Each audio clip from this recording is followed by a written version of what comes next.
Suatu malam, Johnson dan Nelly tidak sengaja melihat Krishna menggarap kebun Alana. Karena terbawa suasana, akhirnya Nelly pun menyerahkan diri. Berawal dari seorang ibu pemilik kosan yang bernama Alisa, yang bermaksud menagih uang kos. Ketika itu, Alisa menagih uang kos pada seorang wanita yang bernama Nelly. Karena Nelly telah menunggak bayar kosan selama 3 bulan terakhir, apabila Nelly tidak sanggup membayar kos, tentu saja Alisa akan menyewakannya ke orang lain. Mendengar itu, Nelly meminta waktu selama 1 minggu. Nelly pun berjanji akan membayar semua tunggakan kosannya. Alisa pun memberikan waktu yang terakhir untuk Nelly, agar Nelly bisa membayar uang kosannya. Nelly sendiri tinggal bersama pacarnya yang bernama Benjo. Benjo meminta maaf pada Nelly, karena tidak bisa membantu untuk membayar uang kos. Nelly pun memahaminya, karena mereka berdua memiliki tanggungan keluarga masing-masing. Nelly sendiri hanya karyawan biasa, sebagai pelayan toko, sedangkan Benjo bertugas sebagai satpam. Namun di tempat yang sama, ketika Nelly berada di toko, Nelly bertemu dengan Pak Dino yang menjadi atasannya. Nelly berterima kasih pada Pak Dino karena sudah memberikan pekerjaan lembur pada Nelly. Lalu Nelly menanyakan uang gaji di bulan ini. Pak Dino menjelaskan kalau uang gaji Nelly tidak cukup untuk membayar tunggakan hutang. Dan Pak Dino tidak bisa lagi memberikan uang pinjaman kepada Nelly. Dalam keadaan bingung, Nelly mendapatkan pesan dari ibunya bahwa ibunya membutuhkan uang untuk menebus obat. Tentu saja ini membuat Nelly semakin kebingungan. Dari mana bisa mendapatkan uang untuk mencukupi kebutuhannya? Namun sialnya, Benjo sebagai pacar bukan memberi semangat pada Nelly yang sedang kebingungan, tapi malah minta bercocok tanam di tempat kerjanya. Karena kurang perhitungan, akhirnya aksi mereka pun dipergoki oleh atasannya dan membuat mereka berdua harus dipecat dari pekerjaannya. Saat berada di kontrakan, terjadilah perdebatan antara Benjo dan Nelly. Keduanya pun saling menyalahkan. Tapi bagaimana lagi? Nasi sudah jadi beras dan Nelly harus kehilangan pekerjaannya. Nelly semakin terpuruk oleh keadaan. Lalu Nelly mencoba untuk mendatangi Pak Dino untuk meminta kebijakan. Namun Pak Dino mengatakan pada Nelly bahwa dia tidak bisa memberikan toleransi pada Nelly dan Benjo. Pak Dino menyarankan agar Nelly mencari pekerjaan di tempat lain. Mendengar perkataan Pak Dino, Nelly pun menjadi murung. Sedangkan sang ibu terus meminta uang pada Nelly. Akhirnya menemukan lowongan kerja di sosial media sebagai perawat orang yang sakit. Tanpa menunggu lama, Nelly langsung melamar pekerjaan itu. Keesokan harinya, Nelly langsung mendatangi kediaman keluarga Elizabeth. Dan di sana, Nelly bertemu dengan seorang wanita bernama Alana. Lalu Nelly pun diinterview oleh seorang pria bernama Krishna yang bersama istrinya Alana. Di saat itu, Krishna menjelaskan pekerjaan yang akan dilakukan Nelly di rumah ini. Krishna mengatakan bahwa Nelly harus melayani segala kebutuhan keponakannya yang bernama Johnson. Nah, jadi Johnson ini seorang pemuda yang lumpuh. Dan Nelly harus bisa membuat Jensen nyaman. Dan semua permintaan Johnson harus dituruti oleh Nelly, termasuk minta bercocok tanam dengan Nelly. Tentu saja Nelly menolaknya, walaupun gajinya termasuk besar. Tapi Nelly masih punya harga diri. Nelly pun segera meninggalkan rumah itu. Dan ketika akan pulang, Nelly melihat seorang pembantu yang sedang dimarahi oleh Johnson. Gara-gara Johnson tidak menyukai makanan yang disajikan pembantunya. Karena merasa kasihan, Nelly mencoba membela pembantu itu. Nelly mengatakan sebaiknya Tuan bersyukur masih bisa makan dan dilayani dengan baik. Lalu Johnson menanyakan siapa namamu. Dan Johnson baru menyadari bahwa perempuan itu adalah seorang pelamar kerja. Lalu Nelly menjelaskan bahwa dirinya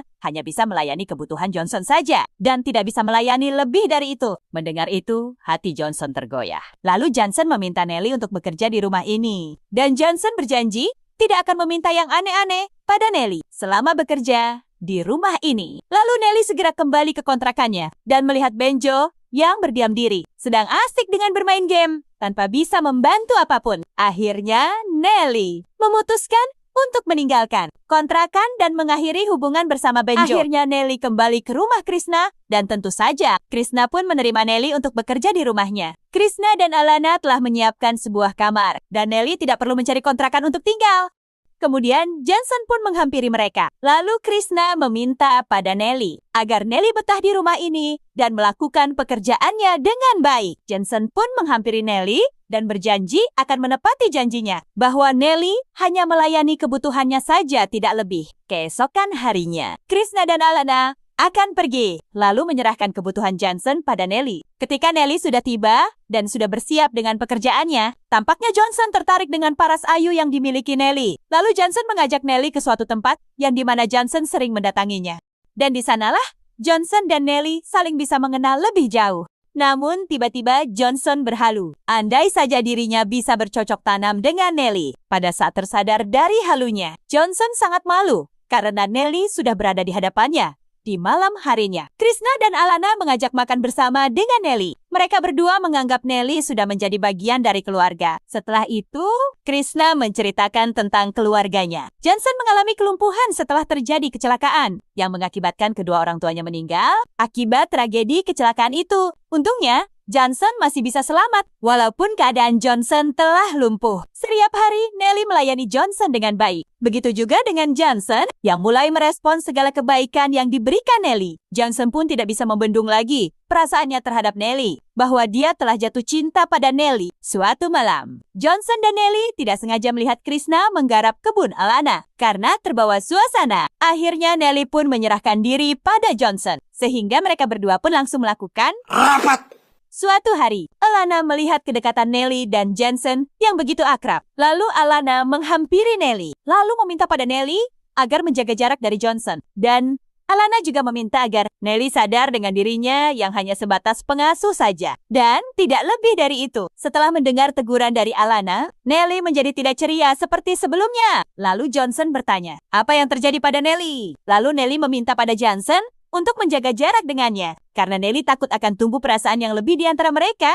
Suatu hari, Nelly tak sengaja mendengarkan rencana jahat Krishna dan istrinya, yang ingin membunuh Johnson dengan mengambing hitamkan Nelly.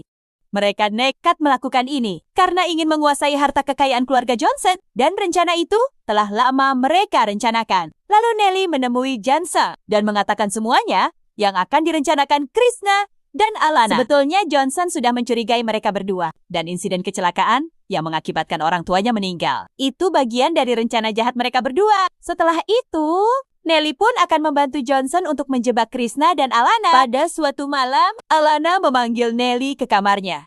Dan di sana, Alana meminta pelayanan yang sama. Saat Nelly melayani Johnson dan tengah asik menggarap lahan, tiba-tiba Nelly keluar dari kamar. Dan Nelly meminta tolong bahwa dirinya akan diperkaos oleh Krishna dan Alana. Ternyata, rencana Nelly dan Johnson berjalan dengan baik. Hingga akhirnya, Johnson menghubungi pihak yang berwajib.